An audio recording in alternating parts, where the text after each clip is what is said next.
This could be us. So back to what I was saying. Could be us.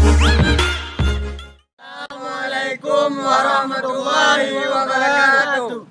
Kami warga Kecamatan Montasi, Kabupaten Aceh Besar, menyatakan dengan ini, kami anti terhadap berita hoak. Kami anti terhadap isu sara dan penyebaran kebencian. Kami mendukung Polri dalam penegakan hukum terhadap pelaku hoak. NKRI harga mati. Yes, yes, yes.